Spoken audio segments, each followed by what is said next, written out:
கர்த்தருடைய பரிசுநாமத்திற்கு ஸ்தோத்திரம் உண்டாகட்டும். கர்த்தர் நல்லவர், அவருடைய கிருபை என்றும் உள்ளது. இந்த நாளிலுமாய் கூட நாம் ஜெபங்களை குறித்து நாம் பார்த்து கொண்டிருக்கிறோம். நாம் ஜெபித்து கொண்டிருக்கிறோம். சபையில் உபவாசமும் ஜெபமும் நடந்து கொண்டிருக்கிறது. கர்த்தர் இந்த நாளிலுமாய் கூட நம்மோடு கூட ஜெபங்களை குறித்து சொல்லிக் கொடுக்கிற காரியங்களை நாம் கேட்டு அதன்படி நடந்தோமானால் நாம் பிரதான ஆசீர்வாதங்களை பெற்றுக்கொள்வோம். 2 நாளாகமும் 7:14 உங்களுக்கு எல்லாம் தெரிந்த வசனம்தான்.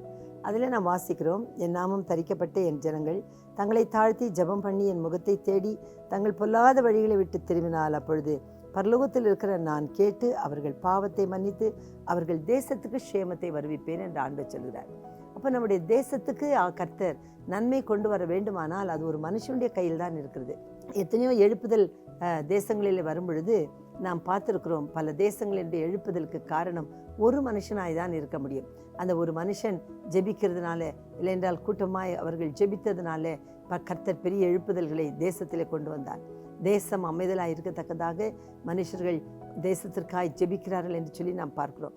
வேதத்தில் கூட நாம் வாசிக்கிறோம், எசேக்கியேல் 22:30 நாம் வாசிக்கும் பொழுது, தேசத்தை அழிக்காதபடிக்கு சுவரை அடைக்கத்தக்கதாக ஒரு மனுஷனை தேடினேன், ஒருவனையும் காணேன் என்று கர்த்தர் சொல்கிறார். ஆகவே தேசம் அழிந்து போகக்கூடாது, தேசம் ரட்சிக்கப்பட வேண்டும். தேசத்தில் உள்ள மக்கள் எல்லாரும் சுகமாய் சுபிட்சமாய் வாழ வேண்டும் என்று சொன்னால் ஒரு மனுஷனுடைய ஜெபமும் ஒரு சபையினுடைய ஜெபமும் அது ஒரு குடும்பத்தினுடைய ஜெபமும் மிகவும் பிரயோஜனமாக இருக்கிறது. ஆகவே இந்த நாளிலுமாய் கூட நாம் வேதத்தில் வாசிக்கிறோம், தானியேல் 9:19 பார்க்கும் பொழுது தானியேலை குறித்து பார்க்கிறோம். தானியேல் மிகவும் ஜெபத்திலே உறுதியாய் தரித்திருக்கிற ஒரு மனுஷனாக இருந்தார். ஜெபிக்கக்கூடாது, 30 நாளளவும் எந்த காரியமும் செய்யக்கூடாது, ஜெபிக்கக்கூடாது, ராஜாவை மாத்திரம் வணங்க வேண்டும் என்று சொல்லி தாக்கீது எழுதப்பட்டிருந்த பொழுதும் கூட தானியேல் தன்னுடைய ஜன்னல் கதவுகளை திறந்து வைத்து எருசலேமுக்கு நேராக அவர் ஜெபித்தார் என்று சொல்லி நாம் பார்க்கிறோம். தினமும் 3 விசை தானியேல் ஜெபித்தார். அந்த ஜெபத்தில் அவர் உறுதியாக இருந்தார். அதனால பிரதான ஆசீர்வாதங்களை அவர் தேசத்துக்கும் ராஜ்யங்களுக்கும் கொண்டு வந்தார் என்று சொல்லி நாம் பார்க்கிறோம். இந்த இடத்துல நாம் பார்க்கும் பொழுது அவர் என்ன ஜெபிக்கிறார்? தானியேல் 9:19, ஆண்டவரே கேளும், ஆண்டவரே மன்னியும், ஆண்டவரே கவனியும், என் தேவனே உம்முடைய நிமித்தமாக அதை தாமதியாமல் செய்யும், உம்முடைய நகரத்துக்கும் உம்முடைய ஜனத்துக்கும் உம்முடைய நாமம் தரிக்கப்பட்டிருக்கிறதே என்று சொல்கிறார். இல்லைங்களா? ஆகவே கர்த்தருடைய நாமம் கர்த்தருடைய மக்களுக்கு தரிக்கப்பட்டிருக்குது.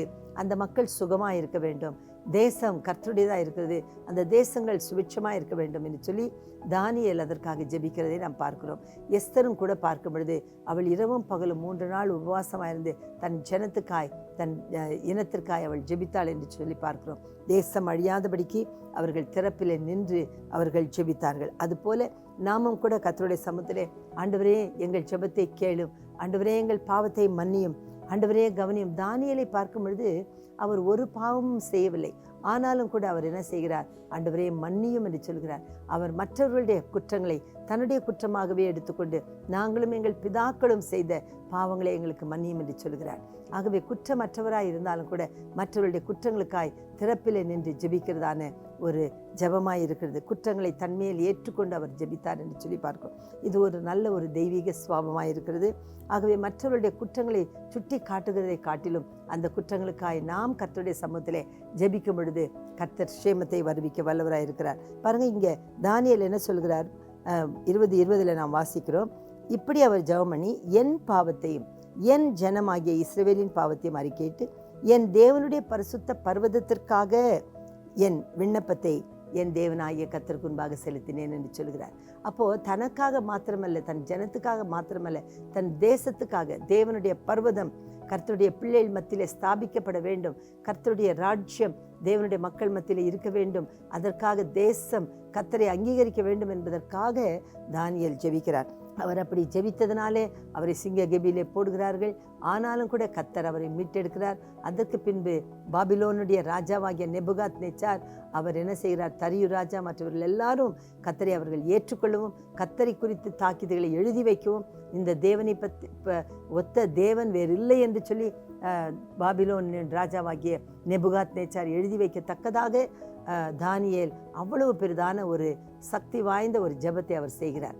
அவர் மிகவும் வல்லமையான ஒரு ஜெபத்தை செய்தார் என்று சொல்லி நாம் பார்க்கிறோம். இது ஜெபத்திலே நாம் உறுதியாய் தரித்திருக்கும் பொழுது ராஜ்யங்களை நாம் திருப்பிக் கொள்ள முடியும். விசுவாசத்தினாலே ஸ்திரீகள் சாக கொடுத்தவர்களை திரும்ப பெற்றார்கள். விசுவாசத்தினாலே எவ்வளோ பரிசுத்தவான்கள் தங்கள் ஜெபத்தினாலே காரியங்களை செய்து ஜெயித்தார்கள் என்று சொல்லி நாம் பார்க்கிறோம்.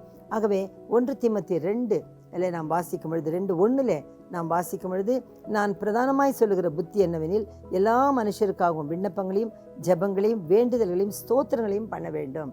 பார்த்தீங்களா, கர்த்தர் நமக்கு சொல்லுகிறார், நாம் பிரதானமாய் எல்லா மனுஷருக்காக நாம் என்ன செய்ய வேண்டுமா, அவர்களுக்கு சொல்லுகிற அவர்கள் எல்லாருக்காக விண்ணப்பம் பண்ண வேண்டும். எல்லா மனுஷருக்காக என்றால் நாம் எல்லா பக்தியோடும் நல்லொழுக்கத்தோடும் கலகமில்லாமல் அமைதியுள்ள ஜீவனம் பண்ணும்படி ராஜாக்களுக்காகவும் அதிகாரமுள்ள யாவருக்காகவும் அப்படியே நாம் செய்ய வேண்டியதாக இருக்குது. நம்முடைய தேசத்திலே சமாதானத்தையும் அமைதியும் நாம் காண வேண்டும் என்று சொன்னால் ராஜாக்களுக்காக, அதாவது அதிகாரத்தில் உள்ள மக்களுக்காக நாம் ஜெபிக்க வேண்டியதாக இருக்குது. அது நமக்கு வேதம் சொல்லுகிறது. நம்முடைய அதிகாரிகளுக்காக, நம்முடைய அரசாங்க தலைவர்களுக்காக, நம்முடைய தேசத்தின் மக்களுக்காக நாம் ஜெபிக்க வேண்டும். எல்லா அதிகாரத்தில் உள்ள மக்களுக்காக நாம் ஜெபிக்கும் பொழுது அவர்களுக்காக நாம் விண்ணப்பிக்கவும் ஜெபிக்கவும் வேண்டுதல் செய்யவும் வேண்டும் என்று கர்த்தர் நமக்கு கட்டளையாக கொடுத்திருக்கிறார். ஆகவே நாம் ஜெபிக்கும் பொழுது கர்த்தர் அவர்களை ஆசீர்வதிக்கவும், நாம் நல்லொழுக்கமாய் வாழவும் அமைதலாய் ஜீவனம் பண்ணவும் அவர்களுக்கு ஏற்ற மனதை கர்த்தர் கொடுக்க அவர் வல்லவராயிருக்கிறார். நாம் வேதத்தில் வாசிக்கிறோம், ராஜாக்களுடைய இருதயங்களை கர்த்தர் நீர்க்கால்களைப் போல திருப்ப வல்லவராயிருக்கிறார் என்று. ஆகவே கர்த்தர் அப்படிப்பட்ட பெரிய காரியங்களை செய்ய வேண்டும் என்று சொன்னால் நாம் நம்முடைய ஜெபத்தினுடைய அளவை இன்னும் அதிகமாய் விஸ்தாரப்படுத்த வேண்டும். நம்முடைய தேசத்துக்காக, நம்முடைய அதிகாரத்தில் உள்ள ஜனங்களுக்காக, இன்னும் மற்ற எல்லா மனுஷருக்காகவும் நாம் ஜெபிக்க வேண்டியது அவசியமாக இருக்குது. அப்படி நாம் ஜெபம் பண்ணும் பொழுது கர்த்தர் நம்மையும் ஆசீர்வதிப்பார். நம்முடைய இனஜன பந்துகள், சுற்றத்தார், உற்றார், உறவினர்கள், இன்னும் கூட நமக்கு அறிந்தவர்கள், தெரிந்த நம்முடைய பட்டணங்கள், ராஜ்யங்கள் எல்லாவற்றின் மேலும் ஒரு சமாதானத்தை கர்த்தர் கொடுக்க வல்லவராயிருக்கார். ஆகவே இந்த நாளிலே நாம் நம்முடைய ஜெபத்தை இன்னும் அதிகமாக்கி மற்ற எல்லா மனுஷர்களுக்காக நாம் ஜெபம் பண்ணுவோம். ஜெபிப்போமா? பிதாவே, நாங்கள் உம்மை நன்றியோடு ஸ்துதிக்கிறோம். இந்த நாளிலே தானியேல் ஜெபித்தது போல தங்கள் பிதாக்களுடைய பாவங்களை அறிக்கை செய்து மற்றவருடைய எல்லா பாவங்களையும் தன்னுடைய பாவங்களைப் போல அறிக்கை செய்து தன்னுடைய தேசத்துக்காய் அவர் ஜெபித்தார், ஜனத்துக்காய் ஜெபித்தார், தேவனுடைய பர்வதமாகிய கர்த்தருடைய சபை ஸ்தாபிக்கப்படுவதற்காய் ஜெபித்தார். அவருடைய ஜெபத்தை கேட்டு கர்த்தர் பெரிய காரியங்களை செய்தீர். ஆண்டவரே, பாபிலோன் தேசத்திலே கர்த்தாவுடைய நாமத்தை பிரஸ்தாபப்படுத்த தானியேலை பிரயோஜனப்படுத்தினீர். அதுபோல எங்களுடைய தேசத்திலே கூட நாங்கள் சமாதானமாய் ஜீவனம் பண்ண ஆண்டவரே நாங்கள் ஜெபிக்கிறோம். எங்களுடைய அதிகாரிகள், எங்களுடைய தலைவர்கள், எங்களுடைய தேசத்தின் மக்கள் யாவரும் சமாதானத்தோடு வாழ கர்த்தர் கிருபை தாரும். இந்த ஜெபத்தை கேளும். நாங்கள் குடும்பமாய் ஜெபிக்கிறோம். எங்களுடைய ஜெபத்திற்கு பதில் தருகிற கர்த்தருக்காக நாங்கள் நன்றி செலுத்துகிறோம். ஆசீர்வதியும். ஜெபத்தை கேட்கிறவரே உமக்கு ஸ்தோத்திரம். எல்லா துதிகன மகிமை உமக்கே கொடுத்து இயேசுவின் நாமத்தில் ஜெபிக்கிறோம் எங்கள் பரலோக பிதாவே, ஆமென். Praise the Lord. கர்த்தர் உங்களை ஆசீர்வதிப்பாராக. இன்றைக்கு நாம் தேசங்களுக்காக ஜெபிக்க வேண்டும் என்பதை நாம் மறந்து விடாமல் இருப்போம். கர்த்தருக்கு ஸ்தோத்திரம்.